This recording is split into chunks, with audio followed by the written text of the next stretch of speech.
Muhammadun Sofatul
Bismillahirrahmanirrahim. Alhamdulillahirabbil alamin wa bihi nasta'in ala umuri dunya waddin.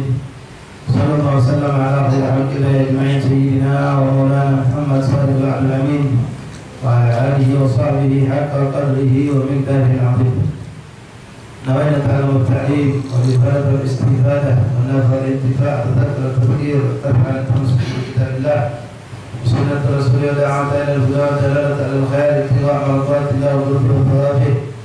اللهم أعطنا بالعلم وزينا بالحلم وأعطنا بالتقوى وجعلنا بالعافية يا أرحم الراحمين. رب اشرح لي صدري ويسر لي أمري واحلل عقدة من لساني يفقهوا قولي رب زدنا علما وارزقنا فهما. سبحانك يا ربنا سبحانك يا كريم سبحانك لا علم لنا إلا ما علمتنا إنك أنت العليم الحكيم وتب علينا إنك أنت التواب الرحيم. اغفر لنا وارحمنا وأنت خير الراحمين وانصرنا على القوم الكافرين. اللهم يا من فتح الخير الخير ومعانهم عليه إن اللهم الخير وإنا عليه لا حول ولا قوة إلا بالله العلي العظيم. معاشر الإخوان رحمكم الله حاضرين المستمعين حفظكم الله وفقكم الله. السلام عليكم ورحمة الله وبركاته. وعليكم السلام ورحمة الله وبركاته. Alhamdulillah bersyukur kita kepada Allah Subhanahu wa taala yang kembali membuka kita pada malam hari ini malam 19 di bulan Rabiul Tsani. Kembali kita dikumpulkan oleh Allah setelah cukup lama lebih dari 1 bulan kita di majlis kita ini. Akan tetapi insyaallah taala walaupun kita di majlis pahala ganjaran yang Allah sediakan kepada kita akan tetap diberikan kepada kita. Maka dengan sempurnanya Allah limpahkan pahala bersifat untuk kita. Amin Allahumma amin.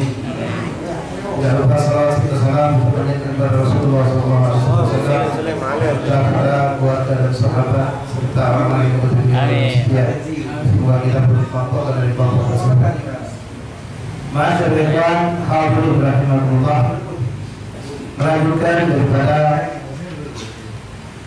pembacaan kitab Bidayatul Hidayah, masih kita menjelaskan tentang penjagaan anggota badan dari maksiat. Itu ma'asul jawarih, maksiat anggota badan yang harus dijaga dengan semaksimal mungkin. Anggota badan yang harus kita jaga dalam kitab ini Imam Ghazali menyebutkan ada 7, yang mana diantaranya telah kita sebutkan. Di antara anggota badan yang harus kita jaga adalah mata, lalu telinga. Kemudian insya Allah akan kita bahas dan mungkin sudah sempat kita buka sedikit pada pertemuan yang terakhir juga, yaitu penjagaan diri kita yaitu dari maksiat lisan. Ma'asyiral ikhwan rahimakumullah hafizakumullah wa hafizakumullah. Wa amma lisan fa innama khuliqa laka litukthira bihi dzikrullah ta'ala. Berkata Imam Ghazali rahimahullah ta'ala, adapun lisan atau lidah Allah ciptakan kepada kita untuk kita memperbanyak zikir kepada Allah Subhanahu wa taala. Wa tilawati kitabih, dan kita gunakan untuk membaca ayat Quran, ayat-ayat suci Al-Quran daripada kalam Allah. Wa tursyida bihi Allah Ta'ala ila tariqih, dan kita gunakan lidah ini juga untuk mengajak, membimbing, menunjukkan kepada orang untuk menuju ke jalan yang benar, jalan yang diridhoi oleh Allah, entah lewat nasihat, ataupun dengan ajakan-ajakan atau dengan teguran-teguran, merupakan mengajak orang untuk mendekatkan diri kepada Allah Subhanahu wa taala. Wa tadhhira bihi ma fi dhamirika min hajat dinika wa dunyaka. Dan juga lidah adalah wasilah atau perantara penterjemah daripada apa yang ada di benak dan pikiran kita atau di hati kita untuk kita dapatkan baik ini untuk urusan dunia atau urusan akhirat. Kita memiliki lisan, singkatnya Allah menyuruh untuk kita gunakan bukan pada maksiat. Gunakan untuk hal yang diridhoi oleh Allah, seperti yang dikatakan untuk zikir kepada Allah, dengan membaca Al-Quran, dengan salawat, zikir, tasbih, tahmid, tahlil dan lain-lain. Atau kita gunakan untuk mengajak orang menuju ke jalan Allah, ataupun untuk kebutuhan kehidupan dunia kita.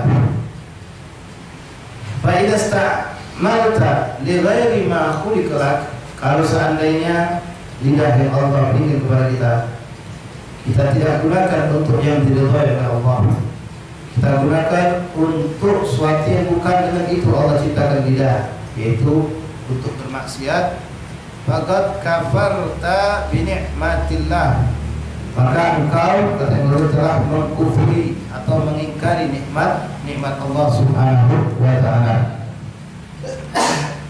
Wa a'lamu a'taika 'alaika wa 'ala sa'iril khalq, mana lisan ini yang akan mempengaruhi seluruh anggota badan kita, sebagaimana dalam sebuah hadis Rasulullah SAW yang mengatakan bahwasanya setiap hari kita punya anggota badan ini berbicara dengan mata, dengan lisan. Mereka mengatakan ya lisan bima al-kalam hadis tersebut, idza awajta a'wadna, idza istaqamta istaqamna. Dalam hadis tersebut yang maknanya berlebih, Rasulullah mengatakan anggota badan ini setiap hari akan berucap kepada lisan. Mereka mengatakan wahai lisan, wahai lidah, kalau engkau mustaqim, engkau lurus, engkau benar, kami lain bakal jadi benar. Tapi kalau engkau bengkok, engkau bermaksiat, maka kami pun akan terikut bermaksiat. Yang sering saya sampaikan, ya ulama ketika ditanya seorang tentang mengapa saya susah untuk taat, kenapa hari ini saya berat untuk ibadah, kenapa malah condong untuk berbuat maksiat, mereka mengatakan undur ila ma dakhala ila fi wa ila ma kharaj min famik. Lihat apa yang masuk dan apa yang keluar dari lisan. Itu yang pertama mereka katakan. Yang masuk yaitu dari makanan dan minuman. Kalau kita yakini makanan minuman yang masuk itu bersih, tidak ada syubhat apalagi yang haram, maka perhatikan yang kedua.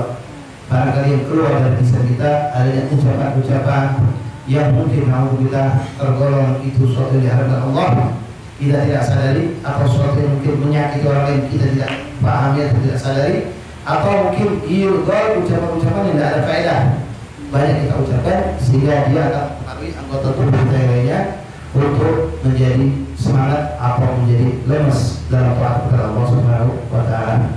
Nah, ini perkara yang penting yang harus diperhatikan. Wala yakubun nasu nar ala manakhirihim illa hasaibu alsinatihim. Rasulullah mengatakan tidaklah seorang itu akan terjerumus atau dilemparkan di api neraka kecuali kebanyakan dikarenakan keburukan yang ditimbulkan oleh lidah. Nasallallahu ta'ala salam. Itulah Rasulullah mengatakan salamatul insan fi insan. Selamat dunia, selamat akhirat. Baik keselamatan di dunia ataupun keselamatan akhirat, insya Allah kita bakal dapatkan kalau kita bisa menjaga kita punya lisan. Tidak kita gunakan untuk sesuatu yang dimurkai oleh Allah Subhanahu wa taala. Fastabhir alaihi bighayati quwwatika hatta la yakubbaka fi ga'ri jahannam.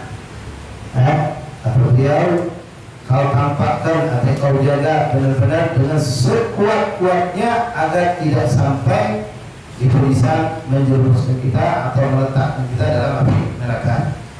Sebagaimana dalam sebuah hadis Rasulullah sallallahu alaihi wasallam mengatakan, "Inna rajula la yatakallamu bi kalimatin wa yahwi biha fi jahannam 70 harifan." Sallallahu alaihi wasallam. Amin. Rasulullah mengatakan sesungguhnya ada seseorang mengucapkan satu kalimat yang mana dengan satu kalimat ini Allah lemparkan dia ke api neraka yang mana dalamnya lemparan atau diletakkan di dalam api neraka tersebut sejauh perjalanan 70 harifan, 70 lembah. Jauh dalam luar biasa. Itu gara-gara satu kalimat. Apalagi kalau lebih dari satu kalimat, naudzubillah summa naudzubillah. Sering dan kita ulangi terus menerus hadis Rasulullah SAW mengatakan salah berinsan berinsan. Rasulullah pun mengatakan dalam hadis lainnya, al-bala muwakkalun bil matil. Bala musibah dunia, musibah akhirat itu biasa didapatkan gara-gara lisan manusia. Kemudian Rasulullah SAW juga mengatakan khairun nas man salibun nas min yadihi wa lisan Rasulullah SAW. Sebaik-baik manusia adalah orang yang lain selamat dari keburukan tangan dan lidahnya. Artinya seburuk-buruk manusia adalah manusia yang orang lain bergabung dengan lisan dan lidahnya. Dan kita pernah ingat cerita yang pernah saya bawakan tentang pengaduan sahabat radhiyallahu anhu kepada Rasulullah tentang seorang perempuan yang malam dia ibadah, siang dia puasa, tapi tetangganya ngerasa terganggu dengan lisannya. Maka ketika itu lapor kepada Rasulullah, Rasulullah mengatakan, "Iya benar, ini perempuan letaknya di neraka Allah Subhanahu wa taala." Ini yang kita baca adalah hal-hal yang sudah kita baca pada pertemuan terakhir. Lalu di sini disebutkan oleh beliau di antara afatul lisan. Qala Malik rahimahullah taala fahfadh lisanaka min thamaniyati asya'. Jaga kita punya lidah dari 8 perkara. Dalam kitab Ihya beliau menyebutkan ada 20 afatul lisan, kecelakaan atau musibah yang ditimbulkan oleh lidah manusia. Di sini beliau ambil 8 pokok daripada keburukan-keburukan yang ditimbulkan oleh lidah. Yang pertama, al-awwalu al-kidhb, bohong, dusta, dusta atau berbohong. Fahfad lisanaka minhu fil jiddi wal hazal, wala tu'awwid nafsaka kadhiba hazlan, fa yata'adda'a ila jidd fal kidhb min ummahatil kaba'ir. Thumma innaka idza 'arifta bidzalik saqatati thiqah bidzalika wa tazdadikal a'yun wa tahtadirka. Beliau mengatakan fahfad lisanak, jaga kau punya lidah bil jiddi wal hazal, dalam keadaan apapun kita jaga dengan sungguh-sungguh lisan kita, dan jangan kau biasakan untuk berbohong sama sekali dalam keadaan apapun. Wa yatada'a ila jidd fal kidhb, sehingga itu akan membuat kita jadi terbiasa melakukan bohong. Kalau orang sekali bohong biasanya tidak cukup sekali, Pak. Akan 2 kali, akan 3 kali, akan terus-menerus melakukan kebohongan. Fal kidhb min ummahatil kaba'ir. Adapun kidhib itu adalah ummahatil kaba'ir, ibu, sampai dikatakan ibu daripada seluruh dosa besar. Artinya dia termasuk yang paling pokok daripada dosa besar. Sampai ketika Rasulullah SAW pernah ditanya oleh sahabat, "Ya Rasulullah, apakah seorang mukmin itu mencuri?" Kata Rasulullah, "Bisa jadi, tapi dia bertobat." "Ya Rasulullah, apakah seorang mukmin itu dikatakan berzina?" Bisa jadi, tapi dia bertobat. Dicabut ke langit beberapa maksiat oleh sahabat. Tapi ketika Rasul dikatakan, "Ya Rasulullah, apakah seorang mukmin itu berdusta?" Kata Rasulullah, "La." Tidak, seorang mukmin tidak berdusta. Artinya kalau seorang berdusta, maka itu tidak dikatakan dia seorang mukmin. Alhamdulillah. Thumma innaka, kemudian mengatakan kalau engkau dikenal idza urifta bidzalik, engkau dikenal tukang bohong, maka engkau akan hilang dari pandangan manusia. Bukan kata orang udah tidak percaya lagi, tidak hidup, tidak kepakai, tidak lagi dianggap oleh masyarakat. Wa tastarika al-a'yun wa tahtajiruka, dan orang akan memandangmu rendah, jadi hina di pandangan manusia. Nah, kalau di pandangan manusia saja begitu, apalagi di pandangan Allah Subhanahu wa ta'ala. Alhamdulillah. Fa idza aradta an ta'rifa qubha al-kadhib min nafsik, kalau kau pengen tahu ya buruknya kebohongan itu, maka lihatlah orang lain bagaimana kalau dibohong. Jelek gak? Benci gak? Senang gak? Begitu juga kalau kita berbohong. Mantur ila kadhib ghairika wa ila nafrati nafsika.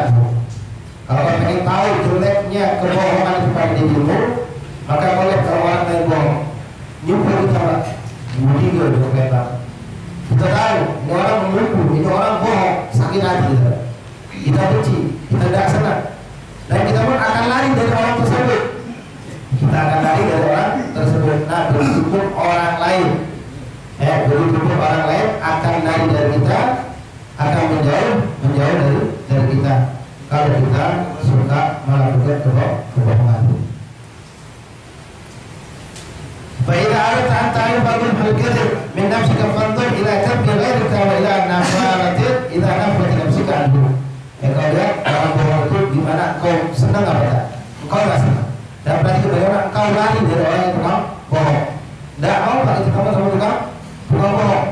Dan kita tidak mau bukan sama orang tukang bohong. Kau bilang semua begitu. Wastigharika lisahibi, dan hinanya pandangmu terhadap orang yang tukang bohong. Kalau berbohong pak, wah seorang juta, apa dia bilang? Dari awal itu sudah bilang, udah tak percaya, walaupun cerita dia benar bisa.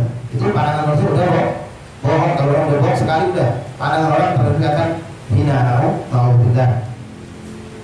Wastigharika lisahibi wastighbahika lahu, dan juga pandangan buruk kita terhadap orang tersebut. Wa kadzalika fa'al fi jami'i hulud nafsa. Dan begitu pun bukan cuma masalah bohong, apapun daripada kejelekan yang kita tidak senang lihat orang lain, maka jaga diri kita jangan sampai kejelekan tersebut ada pada diri kita. Ya bohong, ya kibir, sombong. Kita tidak senang dari orang kibir, dari orang sombong, maka jaga.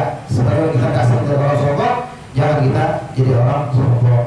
Kita tidak senang lihat orang malas, maka kita pun jangan jadi orang malas. Kita tidak senang lihat orang kasar, maka kita jangan jadi orang kasar. Semua kata Imam Ghazali, apapun keburukan yang kau pandang orang lain itu jelek dan bagus, engkau lari darinya, maka jaga dirimu jangan sampai itu terjadi pada diri kita. Alhamdulillah. Ma'asyiral ikhwan rahimakumullah, lalu beliau mengatakan, fa innaka la tadriku ha'uyuka bi nafsika bal min ghair. Seseorang itu dia engkau tidak bakal tahu tentang keburukan aib yang pada dirimu kecuali kalau kau lihat orang lain. Maka dikatakan al-muslim mir'atul muslim. Seorang muslim itu bagaikan kaca cermin bagi muslim yang lainnya. Kalau kita lihat orang lain, kenapa orang nggak senang sama dia? Karena dia tukang bohong. Itu jadi cermin bagi kita. Kalau aku bohong, berarti juga nggak senang orang. Kenapa orang kok menjauh dari dia? Itu orang yang tomat. Berarti kalau aku tomat, ini cermin bagi kita. Aku akan dijauhin juga oleh orang lain. Kenapa orang nggak dekat sama dia? Dia itu sombong. Berarti kalau aku sombong, aku pun tidak akan disenangi orang. Itulah cermin. Orang nggak pernah tahu ayat dari diri, jadi kalau tahu dari orang lain. Ma'asyiral ikhwan rahimakumullah. Famastaqbahtahu min ghairika fayastaqbihu ghairuka minka la mahala. Maka sini katakan, apa yang engkau jelek, engkau pandang jelek dari orang lain, maka hal itu pun akan orang pandang jelek untuk dirimu kalau hal itu juga ada pada diri kita. La mahala, maka tak ada hal lain. Itulah pasti. Itu yang pasti. Maka taruh bahwa nafsi dari maka jangan kau lupa hal itu pada dirimu. Masyaallah ikhwan rahimakumullah. Memang Pak, kalau berbohong itu paling sakit Pak. Orang pernah dihina, orang pernah diingkari, mungkin bisa lupa, tapi kalau udah pernah dibohongin itu enggak lupa Pak. atas sampai bertahun-tahun di sini, wah sakit hati itu susah jadi dihilang. Kalau kita pernah diejek mungkin itu bisa melupakan, tapi kalau pernah dibohongi karena pada situ ada unsur kebohongan khianat. Ya kita percaya, kita senang sama orang, tapi dia ternyata sebaliknya. Nah, kita merasa tertipu di situ. Orang itu ada unsur kita merasa tertipu, makanya kita nggak pernah senang. Itu yang pertama, itu kitip. Nah, kitip ini dalam bentuk apapun kita dilarang kecuali dalam hal-hal tertentu yang diboleh dalam syariat. Mungkin dulu pernah saya sampaikan juga, boleh seorang kitip, misalnya suami bohong terhadap istri untuk menyenangkan hati sang istri, atau sebaliknya, ya seperti istri kita bikin makanan tidak enak, dia bilang, "Mah, enak gak masakan saya?" Kita bilang enak, padahal tidak enak. Itu boleh-boleh saja. Atau kita ada suatu masalah, kita di luar ada muskilah, kita nggak pengen anak istri itu tahu, untuk kita merasakan sendiri, kita bisa menyelesaikan. Atau istri kita tanya, "Bang, kenapa Pak?" Gitu kan, "Oh, nggak ada apa-apa." Padahal kita ada suatu muskilah, ya boleh dalam hal-hal yang seperti itu. Atau juga bohong untuk menyelamatkan seorang dari kehinaan atau kebahayaan atau suatu malapetaka. Orang mau dibunuh, orang lari ke sini, terus dia masuk ke sini, masuk ke belakang sana. Kita lihat, kalau dia bilang, "Tolong saya dikejar orang mau dibunuh." Sudah, lupa itu di situ. Orang yang datang ke sini, tanya, "Lihat nggak ada anak kayak begini? Nggak ada di sini." Dia bilang, "Nggak ada di sini." Ya, di situ maksudnya di tempat ini, di kamar ini, di luar nggak ada. Nah, bohong nggak ada. Itu bohong. Itu terbiak dalam bahasa Arabnya istilahnya itu, Pak. Nah, boleh dalam hal ini kita menolong untuk menjaga seorang muslim. Bagaimanapun membunuh seorang muslim hukumnya haram.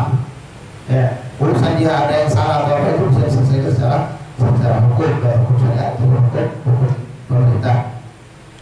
Itu yang diperbolehkan. Bohong hanya pada hal-hal tertentu. Nah, kebohongan yang paling bahaya, naudzubillah, bohong kalau membawa nama Rasulullah. Membawa hatta walaupun dengan niat baik, Pak. Walaupun dengan niat baik, dalam ilmu mustalah hadis itu diharapkan. Bisa Bapak lihat orang di masjid ini nggak senang baca Quran, masjid kosong. Lalu Bapak bikin sebuah hadis, saya dengar kata Rasulullah dalam sebuah hadis mengatakan barang siapa membaca satu huruf saja dari Al-Quran, Allah akan berikan 70 bidadari untuknya. Dan nggak ada satu pun hadis yang mengatakan demikian, misalnya. Kan bagus itu. Sehingga orang pengen baca Quran, tetap nggak boleh, Pak. Haram dan itu berbahaya. Pada saya membawa Quran Rasul berbohong sama Rasulullah, maka Allah akan letakkan Allah siapkan untuknya bangku dari api neraka untuk dibunuh oleh orang. Apalagi kalau dengan hal-hal yang buruk. Nah, termasuk dalam masalah ini perlu kita perhatikan juga orang yang berbohong membawa dia nggak pernah mimpi, ngaku mimpi. Ngaku mimpi Rasulullah, ngaku mimpi ini. Kadang-kadang ditampakkan memang dia mimpi Rasulullah, misalnya mimpi seorang wali, misalnya mimpi itu biasa, dia ketemu kebetulan dia begitu, tapi ditambah saya cium tangan Rasulullah cium kening saya, ditambah-tambah, nah ini na'udzubillah seperti itu. Nah, itu paling bahaya, tidak boleh. Maka Allah bohong ini tidak boleh, bukan hanya sama orang muslim, sama orang kafir juga tidak boleh bohong. Dosa. Nipu siapapun dengan nipu dosa. Bahkan ulama mengatakan jangan bersama manusia, nipu binatang pun dosa. Nah, ini banyak, Pak. Kita sumpah lihat kucing keluar masuk rumah, mau tutup pintu kucing masuk, mau tutup pintu kucing masuk. Ada yang bilang apa dikirain makanan, Pak. Akan kosong, tidak ada makanan apa-apa. Kecil dia keluar dari rumah, dia tutup pintu, kita masuk. Dosa itu, bukan kayak betul sama kucing, betul jalannya. Kalau memang mau ambil walaupun sepotong wanita kecil, biar tidak ada kesan bohongnya kita waktu di binatang. Bahkan ahli hadis seperti Imam Bukhari, Muslim itu, kenapa mereka hadis mereka yang paling ngetop? Karena mereka benar-benar warak dalam mencari sanad hadis, tidak sembarang orang, Pak. Ya, saya ingat Imam Bukhari itu pernah beliau setelah berjalan cukup jauh, Pak, dari satu negeri ke negeri lain untuk mendapatkan satu sanad hadis daripada hadis Rasulullah SAW dari seorang ulama alim besar yang memiliki sanad yang pendek langsung yang punya kepada Rasulullah. Sanad itu cuma berapa yang kepada Rasulullah. Dia datang itu ulama dari hari ke hari, dari bulan-bulan kita dia datangi jauh tempat sampai ke negeri ulama tersebut. Dia tanya di mana datang dia ke rumah itu ternyata Syekh lagi di masjid lagi ngajar. Didatangi, kagum dia lihat ini Syekh, masya Allah, ajar alim ilmu luar biasa. Maksudnya ketemuan sama majelis, dia pengen duduk sama Syekh, bilang duduk, silakan ke rumah, kata Syekh tersebut. Disuruh ke rumah, Syekh datang jalan di depan, beliau jalan di belakang. Subhanallah, ini Syekh punya ternak, melihara kambing. Sudah petang hari kambing suruh masuk ke rumah. Subhanallah, ada kambing yang nggak nurut, nggak balik. Akhirnya si Syekh bagaimana? Dia punya selendang lidah warna hijau, dingin. Kambingnya coba. Kambingnya masuk kandang, grek, reda, tahu lagi di bahunya. Nggak jadi Pak ambil hadis. Udah jalan dari negeri ke negeri untuk datangin orang alim, pengen ngambil hadis, lihat kejadian itu nggak jadi ngambilin hadis. Nggak mungkin ku ambil hadis dari orang yang pernah nipu binatang. Nipu hewan aja nggak boleh, apalagi nipu manusia. Banyak cara orang untuk menipu juga. Kalau tidak sudah. Nah kadang-kadang ada hal yang memang secara hukum tinggi Pak, itu nggak nipu, nggak dikatakan bohong. Ini bohong dengan lisan Pak. Memang yang kita bahas masalah di lisan. Tapi termasuk juga bohong, nipu itu kadang-kadang dengan perbuatan orang bohong. Kadang-kadang ya seperti itu. Mungkin secara hukum tinggi sah-sah saja, tapi dari kalau kita pandang bab ilmu tasawuf katakanlah membawa berwarok itu nggak boleh. Contohnya kita jual barang ini jenis A, jenis B, jenis C, 10.000, 20.000, 30.000. Kita dagang, itu pasaran kita. Tapi pas kita lihat ada seorang orang dusun, orang dari pedalaman yang nggak biasa masuk pasar kita, datang tertarik lihat barang kita, dia nanya sama kita, ini berapa? Kita bilang ini tadi kan 10, 20, 30, kita bilang 30, 40, 50. Karena dia kaget, dia senang dia di barang. Apalagi dia lihat ini barang di kampung dia mahal, lebih mahal lagi karena dia menyusul. Dia tertarik dibeli sama dia. Kita bohong nggak? Nggak bohong Pak.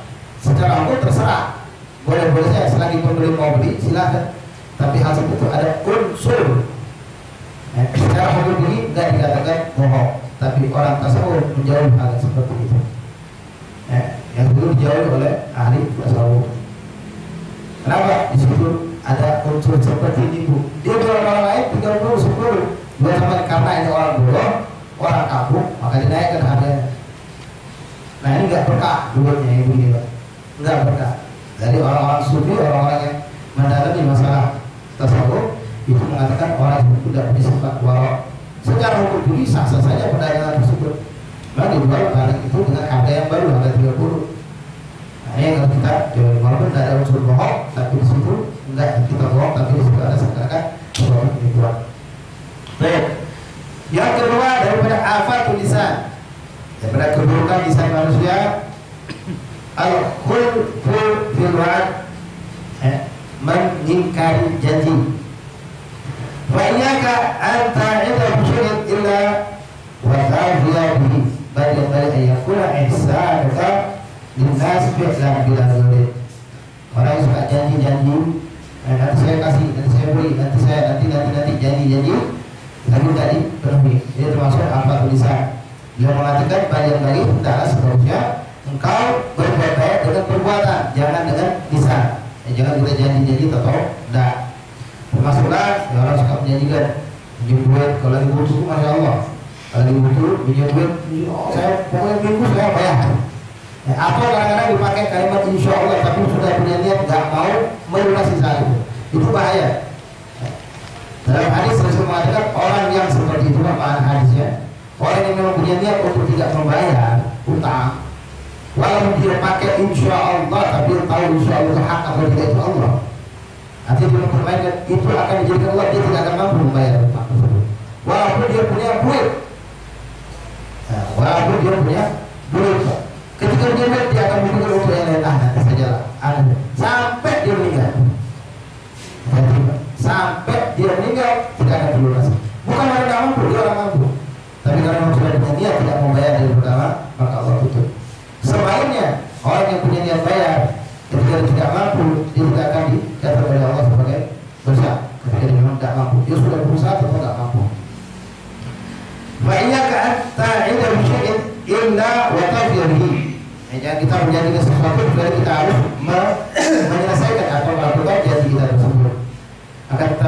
sebaliknya jangan lewat janji tapi langsung lewat perbuatan.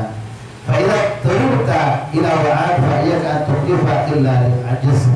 Kalau kau terpaksa harus janji, karena kita janji untuk meyakinkan orang Pak. Yang kita janji, orang kalau nggak pakai janji nggak mau, jadi harus pakai janji, oke pakai janji.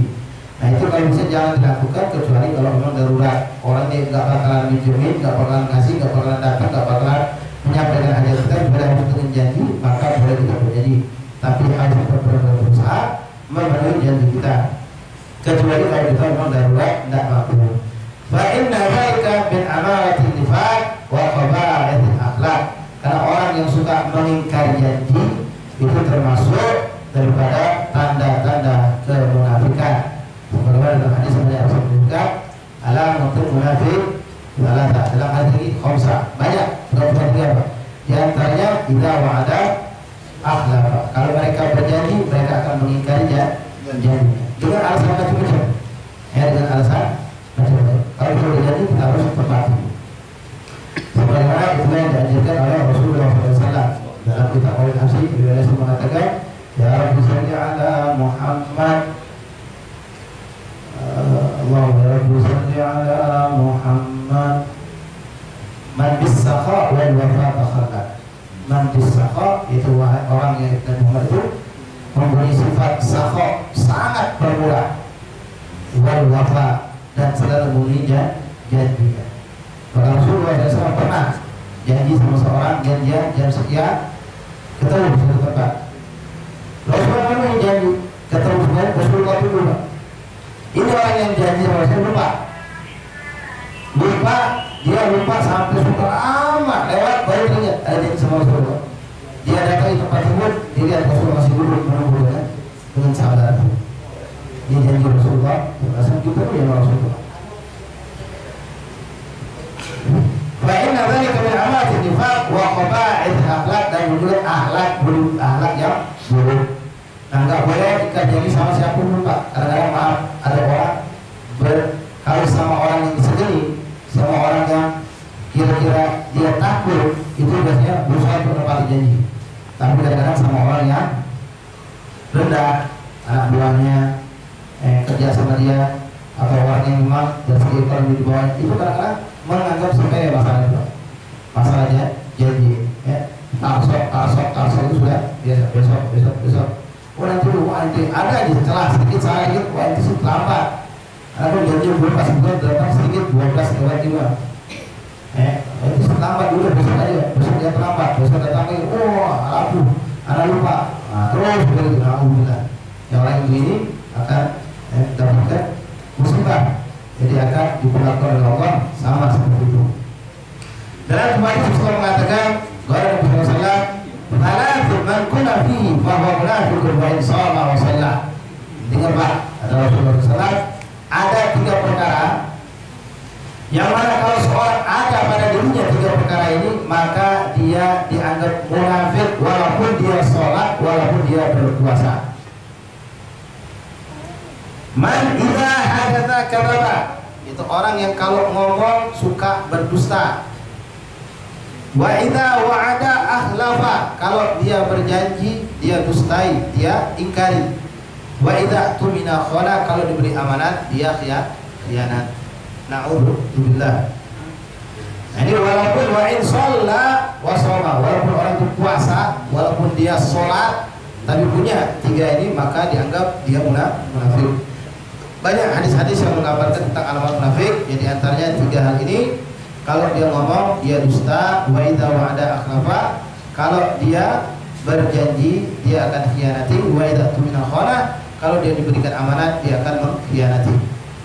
Nah, ini termasuk Pak, termasuk salah satu dosa yang besar, yaitu orang kalau dusta tadi, masalah dusta, termasuk dosa besar orang yang membuat cerita bohong untuk orang lain biar tertawa. Itu termasuk yang dilaknat. Buat cerita bohong biar orang lain tertawa, itu bisa naudzubillah.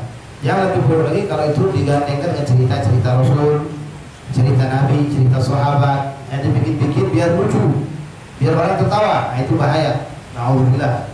Ada kecaman dari Rasulullah SAW tentang orang yang suka membuat cerita bohong agar orang lain tertawa. La ilaha illallah Muhammad Rasulullah SAW. Yang kedua, yang ketiga, jadi janji ini Pak sama siapa Pak? Termasuk sama istri, sama anak. Kalau memang kita untuk memotivasi mereka, anak misalnya, ya Allah belajar yang benar. Kalau belajar, kalau yang tidak pernilai sekian, Bapak akan berikan ini atau Bapak ajak sini. Itu jangan lepas Pak dengan kalimat insya Allah. Tapi insya Allah yang benar-benar. Jangan sekedar biar lepas dari tuntutan. Karena kita mengucapkan ini dengan nama Allah, insya Allah. Itu bukan suatu perkara yang mudah. Sampai kadang-kadang orang itu dengan gampang insya Allah, insya Allah. Insya Allah itu memang sudah nggak punya niat hadir, nggak punya niat untuk bayar, memang sudah nggak punya niat untuk memenuhi hajat orang. Insya Allah dibilang. Jadi sekedar biar orang tadi nggak nuntut terus. Dan dia nggak punya niat untuk melakukan itu, na'udzubillah. Dia mempermainkan nama Allah. Kalau kita memang pengen, insya Allah kita ucapkan itu dengan benar-benar mengatakan kalau memang Allah tadi kalau saya tidak ada halangan, tidak ada ini saya akan lakukan, saya akan berikan, saya akan penuhi hajat kamu. Nah begitu terhadap anak, terhadap istri, terutama anak. Kalau kita boleh memberikan anjuran biar dia belajar, boleh.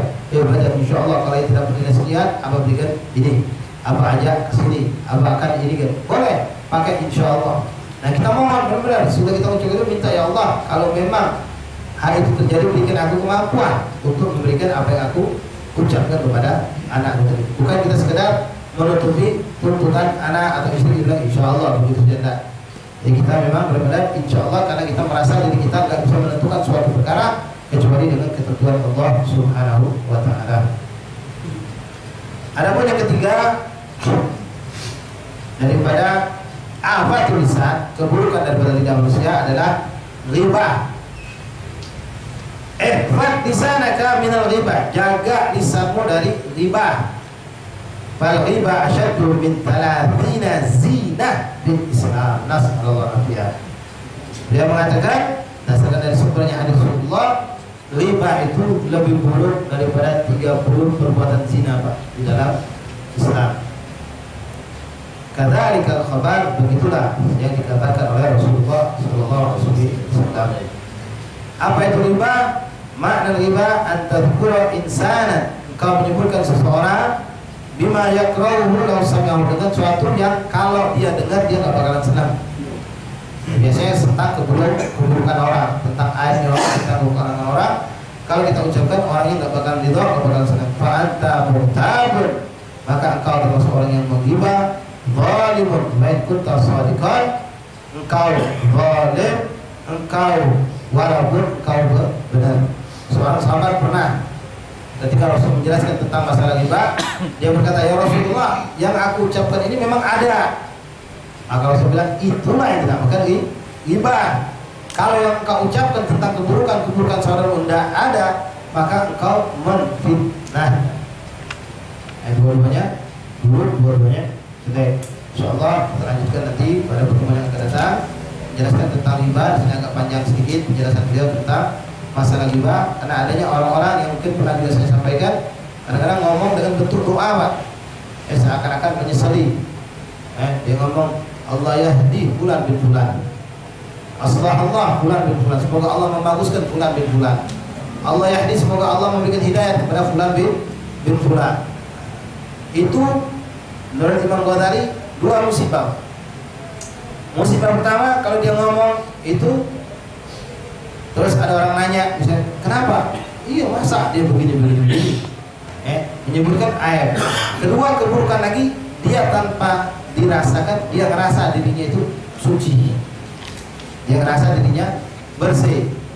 Sehingga memandang orang lain itu jelek seakan-akan dia tidak akan melakukan keburukan tersebut. Insyaallah akan dijelaskan pada pertemuan yang akan datang. Itu yang dikatakan oleh Imam Ghazali dalam kitab Bidayah ini. Sekali lagi ma'asyarifah rahmatullah, mungkin kita pun sudah tahu ghibah itu musibah, dosanya bukan hanya untuk orang yang mengucapkan tapi juga untuk yang mendengarkan. Yang mendengarkan ghibah itu jelek. Nah, ini kadang-kadang ada orang-orang Pak di antara kita habis pergi suatu tempat, pergi suatu acara, adalah kekurangan. Misalnya kebetulan pergi suatu acara kawinan, tendanya bocor, hujan. bawa pulang cerita, wah itu persiapannya nggak rapi tuh panitia. Ya, panitia itu nggak rapi, masa bedanya begitu. Dia tuh langsung jadi panjang saja. Kira-kira senang nggak orang itu yang dibilang? Nggak senang, dia musibah. Tambah lagi begitu, itu termasuk riba. Termasuk riba juga membanding-bandingkan. Ya, membanding-bandingkan. Wah, kalau Ustaz Fulan ceramah enak, kalau sering-sering ngantul. Nah ini ghibah juga termasuk.